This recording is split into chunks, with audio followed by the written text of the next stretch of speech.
പലപ്പോഴും നാം ആത്മീയതയെയും ശാരീരിക ആരോഗ്യത്തെയും രണ്ട് തട്ടുകളിലാണ് കാണാറുള്ളത്. എന്നാൽ നമ്മുടെ ആത്മാവും മനസ്സും ശരീരവും പരസ്പരം ബന്ധപ്പെട്ടിരിക്കുന്നു എന്നതാണ് യാഥാർത്ഥ്യം.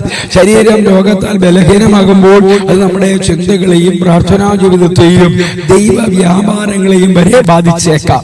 അതുകൊണ്ട് തന്നെ നല്ല ആരോഗ്യത്തിനായി പ്രാർത്ഥിക്കുന്നതും അതിനായി ദാഹിക്കുന്നതും ഒരു വലിയ ആത്മീയ പുണ്യമാണ്. ദൈവത്തിന് പ്രകാരം പറയുന്നു, 3 യോഹന്നാന്റെ ലേഖനം 1-ാം അധ്യായം 2-ാമത്തെ വാക്യം, പ്രിയനേ, നിന്റെ ആത്മാവ് ശുഭമായിരിക്കുന്നത് പോലെ നീ സകലത്തിലും ശുഭമായും സുഖമായും ഇരിക്കണമെന്ന് ഞാൻ പ്രാർത്ഥിക്കുന്നു. ബൈബിളിലെ എലീശാ പ്രവാചകന്റെ ജീവിതത്തിലെ ഒരു ഭാഗം ഇതിനോട് ചേർത്ത് ചിന്തിക്കാവുന്നതാണ്. ദൈവത്തിന്റെ വലിയ അത്ഭുതങ്ങൾ പ്രവർത്തിച്ച, മരിച്ചവരെ പോലും ജീവിപ്പിച്ച വലിയൊരു പ്രവാചകനായിരുന്നു ഇദ്ദേഹം. എന്നാൽ തന്റെ വാർദ്ധക്യകാലത്ത് അദ്ദേഹം മരണകരമായ ഒരു രോഗത്തിന് അടിമപ്പെടുകയും ആ രോഗശയിൽ കിടന്ന് മരിക്കുകയും ചെയ്തു. രോഗാതുരമായ ശരീരം അദ്ദേഹത്തിന്റെ പ്രവചന ശുശ്രൂഷകൾക്ക് ഒരു പരിധി വരെ തടസ്സമായി മാറി.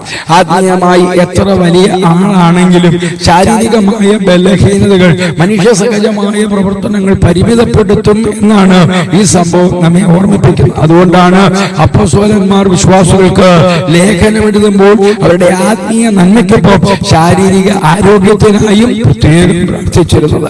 ശരീരം എന്നത് ആത്മാവിനെ ഈ ഭൂമിയിൽ സഞ്ചരിക്കാനുള്ള വാഹനമാണ്. വാഹനം തകർന്നാൽ യാത്രയും തടസ്സപ്പെടും. നല്ല ആരോഗ്യം ദൈവമഹത്വത്തിനുള്ള ഒരു വലിയ ആയുധമാണ്. അതിനായി പ്രാർത്ഥിക്കുന്നത് ദൈവഹിതമാണ്. എന്റെ ഉപദേശം ഇതാണ്: നിങ്ങളുടെ ആരോഗ്യത്തിനായി പ്രാർത്ഥിക്കാൻ മടിക്കരുത്.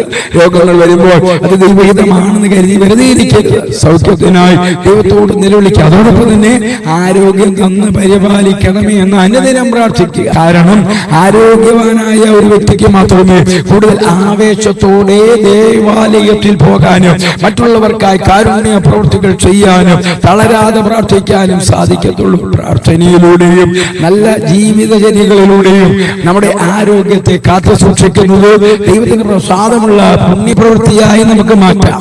ക്രിസ്തുയേശുവിലൂടെ നിത്യതയ്ക്ക് ഉതകുന്ന ഒരു നല്ല ദിവസം ആശംസിക്കുന്നു.